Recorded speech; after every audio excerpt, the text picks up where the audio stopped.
नमस्कार दोस्तों, मैं हूं आपका दोस्त रोहितास यादव। आज मार्केट क्रैश क्यों हो रहा है, इसकी वजह क्या है? कई सारे रीजन हैं और बैक टू बैक कहते हैं ना नेगेटिव न्यूज आ गई। और वो back to back negative news का असर तो कहीं ना कहीं आपको नजर आएगा ही आएगा।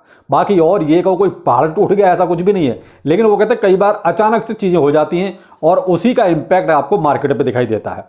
एक तो ये, दूसरा फ्लोकी में आज भाई बर्न इवेंट है, इसके बारे में बात करते हैं। और एक टोकन ऐसा है जिसकी बर्निंग होनी है LIT, यानी कि लाइट एंट्री, पूरा नाम है लाइट एंट्री। इसकी बर्निंग होनी है, अपना जो है इसकी रैंक है 432 में। इसके बारे में भी बताता हूं। चलिए वन बाई वन कवर करते हैं। पहले लेते हैं हम BTC डाउन आज आया, इसकी वजह क्या थी? वजह ये थी, देखिए पहले तो बताऊं, BTC आपका ये मान लीजिए अभी 22,400 का भी लो लगा चुका है अभी करंटली, ठीक है।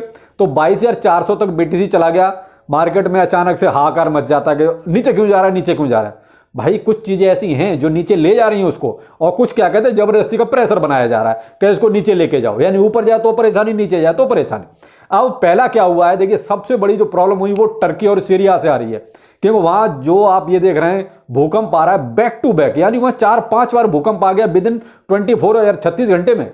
तो जहां इतनी बार भूकंप आ गया तो वहां क्या होगा, वहां एक तरह से पूरी तरीके से तबाही मच गई।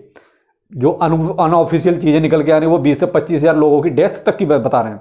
तो वो कहते हैं ऊपर वाला उनकी आत्मा को शांति दे, लेकिन ऊपर वाले की भाई ये तो कुदरत है, कुछ भी हो सकता है। लेकिन वहां हुआ क्या, जो क्रिप्टो करेंसी एक्सचेंज थे वहां पर सेल प्रेशर बढ़ गया, और वो सेल प्रेशर इतना बढ़ गया कि अचानक से उनको जितने भी टर्की में क्रिप्टो एक्सचेंज हैं उन सबको बंद करना पड़ा। पहली नेगेटिव न्यूज तो ये रही। क्यों? पहले जैसे ही सेल प्रेशर बढ़ा तो देखिए सेलिंग तो आई, यानी BTC मार्केट में आया। उसके बाद जब ये देखा कि जरूरत से ज्यादा सेलिंग हो रही है, मार्केट डाउन एक तरह से किया जा रहा है, तो उन्होंने क्या किया, टर्की के सारे एक्सचेंजों को बंद कर दिया। तो फिलहाल थोड़ा सा मामला वहां कहते हैं रुक गया। नहीं तो अगर ये और ज्यादा अगर ओपन रहते और सेलिंग प्रेशर चलता रहता तो ये मान लीजिए फिर BTC और ज्यादा नीचे जा सकता था। तो दूसरा ये, कुछ सीरिया में भी ऐसा ही हुआ, बेशक ज्यादा लोगों ने विड्रॉ किया। पहला रीजन ये हो गया। दूसरा, अमेरिका से निकल के आई न्यूज, वो ये कह रहे कि अमेरिका में बैन किया जा रहा है, बैन किया जा रहा है। ये खबर फैलाई किसने? वो था ये कॉइनबेस का CEO, यानी इस बंदे ने बेमतलब का र्यूमर फैला दिया। और वो र्यूमर ये फैलाया कि अमेरिका क्रिप्टो करेंसी में स्टेकिंग को बैन कर रहा है, यानी कि अमेरिका की जो SEC है वो एक तरह से स्टेकिंग को पूरी तरीके से बैन करने जा रही है। इस बंदे ने खाम र्यूमर फैला दिया, जबकि ऐसी कोई बात नहीं दूर दूर तक। इसने पूरा एक आर्टिकल ही छपवा दिया। तो ये कहते हैं कि मार्केट को जबरदस्ती का नीचे लाना। तो अब देखो, कहते हैं ना कि यहां जो मार्केट में कुछ जो बड़े बड़े लोग हैं, इनके ट्वीट ही काफी होते हैं मार्केट में ऊपर ले जाने के लिए और नीचे ले जाने के लिए। या कोई ऐसी पुख्ता खबर होती जो वाकई में ऑफिशियली खबर निकल के आई होती कि साहब ठीक है स्टेकिंग को बैन किया जा रहा है, तो चलो ठीक है भाई, तो वो तो ऑफिशियल है। लेकिन ऐसा कुछ है ही नहीं, बेमतलब का र्यूमर फैला दिया। तो भाई अमेरिका से कोई बात चलेगी तो उसका असर तो आपको दिखाई देगा। यानी कि अब ये आपकी 2-3 न्यूज एक साथ हो गई कि साहब इस वजह से ये सब हो रहा है, और उसका असर आपको BTC पर नजर भी आया। चौथी न्यूज वो थी आपका DCG ग्रुप की तरफ से, जो आपने पीछे देखा था जेमिनी, ग्रे स्केल और ये सब जो चल रहा था। तो वो क्या था, जेनेसिस, ये सब। तो उसमें क्या है, जो इनका जो की तरफ पेरेंट कंपनी है भाई, उसने BTC को कुछ सेल किया है। उसके पास और भी बहुत सारे होल्डिंग्स हैं, जितने भी अपने एक तरह से अल्ट कॉइन हैं, बड़े बड़े मजबूत फंडामेंटली अल्ट कॉइन हैं, उनकी होल्डिंग्स इन्होंने कर रखी है। तो लेकिन वहां अभी इथेरियम तो इन्होंने नहीं बेचा, लेकिन BTC का कुछ पार्ट बेचने की न्यूज आ रही है। इनका जो अपना GBTC है वो भी ये मान लीजिए 40% डिस्काउंट पर बेच रहे हैं, यानी GBTC और BTC सेम कीमत के हैं, एक तरह से पैरेलल। लेकिन ये अपना GBTC जो है 40% डिस्काउंट पे, यानी 100 रुपए की चीज 60 रुपए में बेचना 40% डिस्काउंट देके। क्यों? इनके ऊपर भी इतनी देनदारियां हैं कि इनको वो देनदारियां देनी है, एक तरह से उधार देना है। अब उधार देना है तो पैसा कहां से आएगा, मार्केट में तो पैसा है नहीं अभी। तो इन्होंने क्या करा, कुछ BTC बेचा है।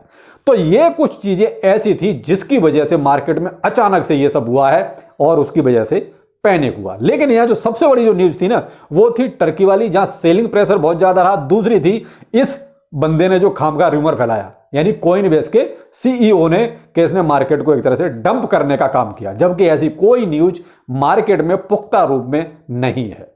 लेकिन फिर भी मैं आपसे ये कहता हूं, ये टेम्परेरी है, या कुछ भी ये स्थायी नहीं है कि मार्केट यहां से बहुत ज्यादा क्रैश होगा। मैंने हमेशा आपको बोला है 22,500 ये आपका एक बहुत मजबूत यहां पर एक सपोर्ट है। वो इसलिए है कि यहां पर वॉल्यूम है, तो यहाँ जब वॉल्यूम होगा तो यहाँ प्राइस रुकेगा, अभी एक बार को फिर झटका लग सकता है, लेकिन फिर भी 22,500 को एक बार को होल्ड करेगा। और अभी भी करंट में जब वीडियो बना रहा हूं तो 22,650 का BTC अभी भी चल रहा है, जबकि मार्केट कैप आपका अभी भी 1 ट्रिलियन प्लस ही है। मार्केट कैप पे ये कोई ज़्यादा फर्क आया वो नहीं आया, लेकिन हाँ टर्की की वजह से सेलिंग प्रेशर जरूर आया, लेकिन वो भी कहीं तक एडजस्ट हो जाता। सबसे बड़ी न्यूज से अमेरिका से जो निकली बैन वाली, कि अमेरिका बैन कर रहा है स्टेकिंग को, ये बहुत बड़ी न्यूज बन गई। इसने मार्केट में थोड़ा पैनिक किया, लेकिन अब वो धीरे धीरे सारी चीजें क्लियर हो जाएंगी, तो आप वो टेंशन लेने की ज्यादा जरूरत नहीं है। अब आते हम पहले फ्लोकी पर। फ्लोकी का आज इवेंट है भाई, बर्न इवेंट, आज 9 तारीख है और बर्न इवेंट उनका आज ही होना है। तो आज जो अब वो बर्निंग करने वाले हैं, काफी बड़ी संख्या में बर्निंग होनी है, लेकिन इस मार्केट ने जो है, और दूसरा फ्लोकी की काफी दिनों से ये चली आ रही है बात के साथ, बर्निंग होनी है, बर्निंग होनी है। एक हाइप भी अच्छी खासी क्रिएट हुई, प्रॉफिट भी बुक किया गया, और आज मुझे नहीं लगता कि बहुत ज्यादा कोई फर्क आपको नजर आएगा। क्यों? लोग प्रॉफिट ले चुके, सीधी सी बात। अब यहां हो सकता है थोड़ा बहुत आपको 5-10% दिखाई दे जाए शाम के टाइम तक, लेकिन बहुत उम्मीद मत करना, क्योंकि यहां अब 2 चीजें हो चुकी हैं। दूसरा, फ्लोकी का इवेंट जो था वो फीका हो चुका है, क्योंकि लोग हफ्ते से ये बात सुनते आ रहे हैं, और अच्छा खासा पंप हुआ तो प्रॉफिट भी लोग ले चुके हैं। दूसरा, ये मार्केट अपना जो डाउन हो रहा है उसकी वजह से, तो फ्लोकी में ज्यादा उम्मीद बिल्कुल मत करना। बहुत बहुत बहुत तो 5 से 10%, इससे जागी मुझे उम्मीद नहीं है, क्योंकि जो मार्केट की हालत है, जो सिचुएशन चल रही है। दूसरा, इसकी हाइप भी अभी फिलहाल थोड़ी कम हो गई, ठीक है। तो आप थोड़ा सा फ्लोकी से अभी ये ज्यादा उम्मीद मत रखना। अभी तो लगभग ये 15% नीचे है, जो इसका प्राइस करंट में चल रहा है वो 15% नीचे चल रहा है।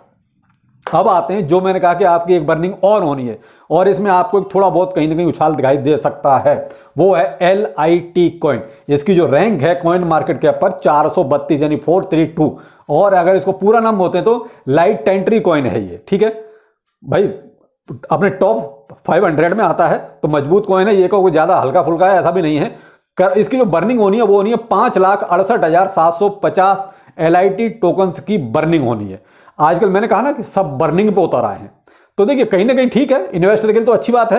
करंट में प्राइस इसका जो है $1.1 चल रहा है, तो ये आपको थोड़ा सा, आप कहीं ना कहीं इसमें ग्रीनरी आपको नजर आ सकती है। अभी भी जब मैं वीडियो में आ रहा हूं तो हल्का सा इसने यू टर्न लेना शुरू कर दिया था, क्योंकि ये न्यूज जैसे ही इसकी चलनी शुरू हुई कि भाई बर्निंग इसमें भी आनी है।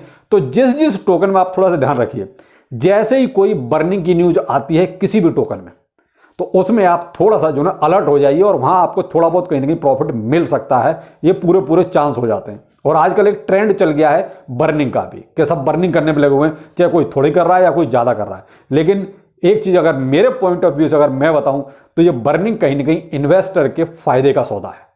इन्वेस्टर को इसमें फायदा ही होना है, बर्निंग में नुकसान इन्वेस्टर का कुछ भी नहीं है, ये आप ध्यान रखिएगा। तो मैं तो चाहता हूं कि जो जितने भी हैं ज्यादा होल्डिंग वाले, ज्यादा कॉइन्स वाले, वो सब बर्निंग करें, जिससे कि प्राइस जो है थोड़ा सा अप ट्रेंड में आए।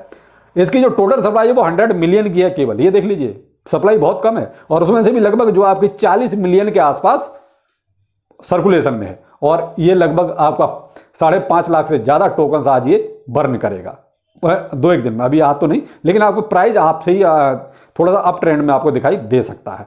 तो ये कुछ पूरा आज मार्केट का हाल था, जो कुछ अच्छा नहीं है यही कहूंगा, क्योंकि मार्केट थोड़ा सा डाउन ट्रेंड में है। डाउन ट्रेंड में किया गया है नहीं, किया गया है। ये कुदरती काम था जो टर्की में हुआ या सीरिया में हुआ, ये किसी के हाथ की बात नहीं है, ये कुदरत का काम है। जो अमेरिका से जो न्यूज निकल रही है वो बहुत ही बैड न्यूज निकल रही है, जानबूझ के ऐसा किया जा रहा है। जो भी ऐसा हम कुछ नहीं कर सकते, सब सीधी सी बात है। लेकिन आज एक बहुत अच्छा लगा, एक बंदे ने सन क्रिप्टो पर वीडियो ही बना दिया, सीधा थंबनेल पे लिखा, उसने अपनी औकात दिखा दी। बिल्कुल सही किया उसने, होना चाहिए ऐसा भाई। हम अपने हक के लिए लड़ेंगे। शुक्र है कि अभी छोटा सा ये एक तरह से इवेंट था, लेकिन मैं कहता हूं कोई बुलरन जैसा इवेंट हो और उस टाइम पे अगर ये एक्सचेंज फेल हो जाए इस तरीके से, तो प्रॉफिट कैसे मिलेगा। आप लोगों से ये रिक्वेस्ट करता हूं कि भाई थोड़ा सा आंखें खोलिए, जागिए, इनको धड़ाधड़ कमेंट कीजिए इनके कमेंट सेक्शन में जाकर। आज इन्होंने एक वीडियो अपलोड किया है सिर्फ माइंड डाइवर्ट करने के लिए, तो उस वीडियो पे जो है इनका सन क्रिप्टो का ही चैनल का वीडियो है, उस पे जाइए और कमेंट कीजिए कि पहले प्रॉफिट देना सीखो, उसके बाद ये वीडियो देना। हमें वीडियो की जरूरत नहीं है, आप अपने सिस्टम को सुधारो। ये जो फीस ले रहे हो अनाप शनाप, इसको कम करो। और विड्रॉल लिमिट बढ़ाओ कम से कम। ये जो आपने 10-20-50 हज़ार की लिमिट कर रखी है, कल सुना है कि 1 लाख कर दी है, इससे भी कुछ नहीं होना। आप 1-1 लाख के कितने ट्रांजेक्शन करोगे? अरे कम से कम 5 लाख विड्रॉल लिमिट करो। तो ये चीजें आपको देखिए लड़के लेने पड़ेंगी भाई। मैंने तो काम शुरू कर दिया है, मैं तो ट्वीट पे ट्वीट किए जा रहा हूं। अब जो भी ट्विटर पे मुझे फॉलो कर रहे हैं आप देख सकते हैं, मैं तो हक की लड़ाई लड़ रहा हूं। आप लोग साथ देंगे तभी कुछ हो सकता है, क्योंकि मांगने से ही मिलेगा। आप ये कहो कि आपको थाली में कोई परोस के देगा, कोई नहीं देने वाला। ऐसे ही आप दो दिन चिल्लाओगे, शांत हो जाओगे, तो भाई कभी कुछ नहीं मिलेगा। ठीक है, वो कहते हैं हम आगे नहीं करेंगे, लेकिन मान लीजिए बुल रन में उन्होंने कर दिया, तब आप क्या करोगे? बुल रन फिर आपको 4 साल बाद मिलेगा। आप ये थोड़ा सोच के चलिए। अगर पाई नेटवर्क आज मान लीजिए यूज हो, क्या कहते हैं, लिस्ट हो जाता है कहीं, तो ये झटका नहीं झेल पाएगा। तो क्या पाई बार बार लिस्ट होगा? एक ही बार लिस्ट होगा ना, और वो मौका आपके हाथ से चला गया, तब आप क्या करेंगे? तो भाई पहले से ये चीजें आपको लड़के इनकी सुधारवानी पड़ेंगी, इनकी आदतों को सुधारना पड़ेगा। और वो कौन सुधारेगा? आप ही लोग सुधारेंगे। ये अपने आप तो नहीं करने वाले कुछ भी। यूं ही एक ट्वीट करके कहेंगे हाँ जी हमें खेद है इस बात का, ऐसा हो गया, आगे नहीं होगा। लेकिन इससे काम नहीं चलेगा ना। आप हमें उस चीज के प्रूफ दीजिए कुछ है कि हाँ आगे ऐसा नहीं होगा। तो भाई जिस बंदे ने वीडियो बनाया, मजा आ गया देख के, उन्हें अच्छी खासी बखिया उधेड़ दी कि भाई औकात दिखा दी, तो बिल्कुल सही किया। तो आपसे भी यही रिक्वेस्ट कर रहा हूँ, सन क्रिप्टो के ट्विटर हैंडल पे जाइए, उनके टेलीग्राम पे जाइए और उनको ट्वीट कीजिए, कमेंट कीजिएगा, आप अपनी आदतों को सुधारिए। और जो आपने कोड डाउ में नुकसान करवाया, उस नुकसान की भरपाई करवाइए। आपने जो लॉस करवाया है, उस लॉस का जिम्मेदार कौन? सन क्रिप्टो। मांगिए उनसे जाके। तो वो कहते हैं आपको लड़ाई लड़नी पड़ेगी, और लड़िए इस लड़ाई को। तो आगे चलिए, फिर मिलते हैं। नमस्कार।